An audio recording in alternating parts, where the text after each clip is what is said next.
ஏன் பைத்தியகாரத்தமா பேசிட்டு என்ன ஜாலியா ஜோடி போட்டு வராங்க பத்தியா? அவளுக்கு வர்ற தெம்ப பார்த்தா ஏதோ ஹோட்டல்ல சாப்பிட்டு இன்னைக்கு அடிக்கிற அடியில மூஞ்சி முறையெல்லாம் பஞ்சர. நீ பாக்க சரி அடிய பாப்ப என்ன அடிங்கிறத மட்டும் நீ இன்னைக்கு பாக்க.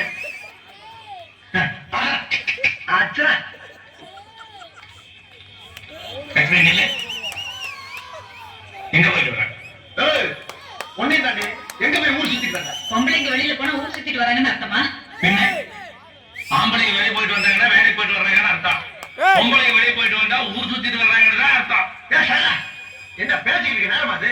தூக்கி போட்டு பந்தாற நேரம் ஐயா. ஐயே இப்ப நீ எங்க போயிட்டு வர்றேங்கிற உண்மையை சொல்லல. மூக்குல ரத்தம் வரும்.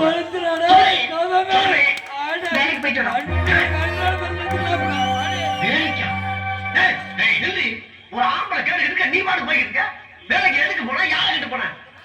நீ என்ன குடும்ப நடத்தமா கூட்டு நடத்தமா சொல்றீங்க? இது பாருங்க, கை வைக்கிற வேலையெல்லாம் வச்சுக்காதீங்க. இனிமே மிரட்ட வேலையெல்லாம் இங்க வேணாம். நீங்க தண்டை சொல்லு சொன்னீங்களே, அதனாலதான் வேலைக்கு போனோம். தினமும் நீங்க போடுற சாப்பாட்டுக்கு இந்தாங்க 30 ரூபாய் வச்சுக்கோங்க. யோ சகல, என்ன அவன் பொண்டாட்டி ஒண்ணு எப்படி அசிங்கப்படுத்திட்டு போகுது பார்த்துட்டு பேசாம இருக்க? யோ இந்தா, எனக்கு சோறு போடுறதுக்காக ஒரு 10, என் கழுத்துல தாலி கட்ட பாவத்துக்காக ஒரு 10, காத்தாளுக்கு உனக்கு தண்டை சோத்துக்கு ஒரு 10. அப்புறம் இனிமே இந்த அதிகாரம் பண்ற வேலையெல்லாம் என்கிட்ட வேண்டாம். இப்ப நானும் வேலைக்கு போறேன். நான் ஒரு நாளைக்கு ஊட்ட பெருக்கணும்னா நீ ஒரு நாளைக்கு ஊட்ட பெருக்கு. நான் ஒரு நாளைக்கு சமையல் பண்ணனா நீ ஒரு நாளைக்கு சமையல் பண்ணு. நான் ஒரு நாளைக்கு துணி துவைச்சனா நீ ஒரு நாளைக்கு துணி துவைக்கணும். அப்புறம் முக்கியமான ஒரு விஷயம், என் விருப்பம் இல்லாம என்ன நீ தொடவே கூடாது. என்ன எப்படி வச்சுட்டு போற? கொஞ்சம் கூட ரோட்டம் இல்ல. நீ சொல்லிடாத தெரியுமா? இதுக்கு மேலே பொறுமையாகணும்னா இந்த மீச வச்சதுக்கே அர்த்தம் இல்லாம போயும். பொழந்துற அவளை அடிக்க மாதிரி ஆள் தடுத்தீங்க.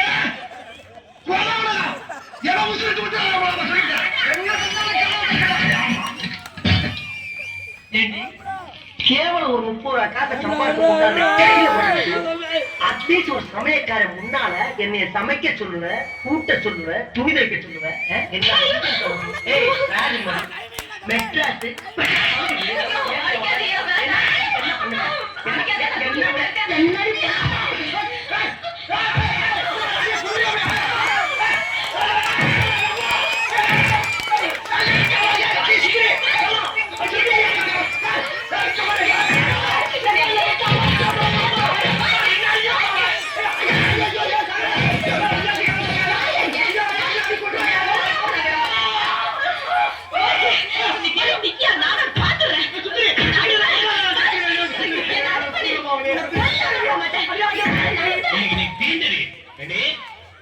எனக்கு தெரியாம வேலைக்கு போனது மட்டும் இல்லாம நீ சாப்பிடுறது எங்கிட்டயே பணம் கொடுக்குறியா?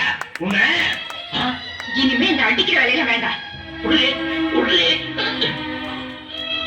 எப்ப திருப்பி எங்கேயே குடிக்க ஆரம்பிச்சு இனிமே இங்க இருக்கக்கூடாது. போயிடுறியா? நான் போக மாட்டேன். இது ஏன் வீடு? எப்ப இருந்தாலும் இனிமே இந்த வீட்டுல இருக்கக்கூடாது. இந்த வீட்டு ஆசைப்படிய பொருட்க இனிமேல் நடக்கிற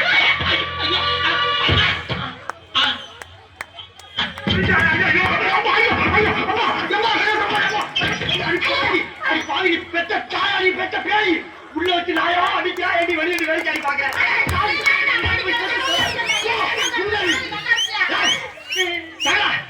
எல்லாம் ஒரு தலையா துரோகியா?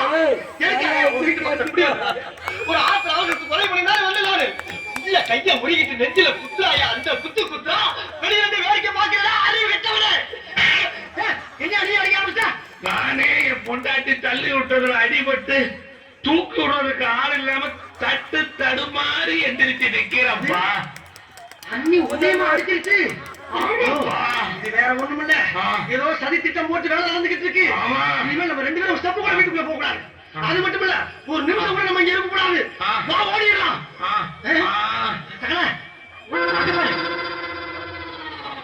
ஆட்டோக்காரன் வரலாம்.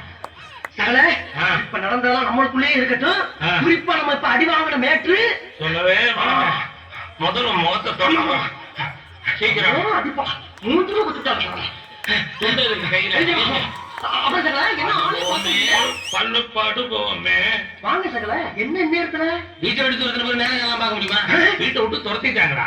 அங்கேயும் இதே நிலைமை தானே? 30 ரூபா சம்பளம் வாங்குற பொம்பளையே இந்த அடி அடிக்கிறான்னா 3000 ரூபாய் சம்பளம் வாங்குற பொம்பளை சகல என்ன பண்ணி இருப்பான்? ஏன் சகல, எது பழத்த காயமா? வெறுப்பத்தாதியா அவ வச்சுதான் கூட பரவாயில்ல. நேற்று வந்து இவ்வளவு எங்க அப்பனுக்கு சோறு போட்டு வச்சிருந்தேன். அந்த அவ கூட சேர்ந்து எங்க வீட்டை விட்டு வெளியே தட்டான். நன்றி கேட்டவன். சகல, இது ஏதோ தூண்டி விட்டு வேலை நடந்துகிட்டு இருக்கு. 3 பேர் பொண்டாட்டி நம்மளை அடிச்சாங்கன்னு முன்னெச்சரிக்கையா போலீஸ்ல கம்ப்ளைண்ட் பண்ணிட வேண்டாம். பொம்பளைகளை பத்தி போலீஸ்ல கம்ப்ளைண்ட் கொடுத்தா நம்மள தப்பா நினைச்சுக்க மாட்டாங்க. இதெல்லாம் 4 சோத்துக்குள்ள நடக்க வேண்டிய பிரச்சனையா? திருப்பி 4 சோத்தை ஞாபகப்படுத்துற. 4 சோத்துக்கு நாயா அடி வாங்கி வந்து நிக்கிறேன். அவளை எப்படி அடக்கிறதுங்கிறத பத்தி யோசிப்போம்.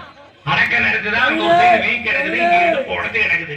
அவள் இந்த அளவுக்கு ஆட்டு போறதுக்கு என்ன காரணம்? வேலை பார்க்கறோம், சம்பாதிக்கிறதா மம்மதை முதல்ல அதான் போகணும்.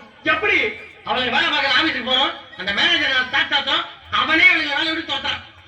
சகல, நீங்க மறுபடியும் படிச்சு வாங்குறத ப்ரூவ் பண்ணிட்டீங்க. சகல, சமையல் தான், மருந்து தான், இல்ல படிப்பு தான்.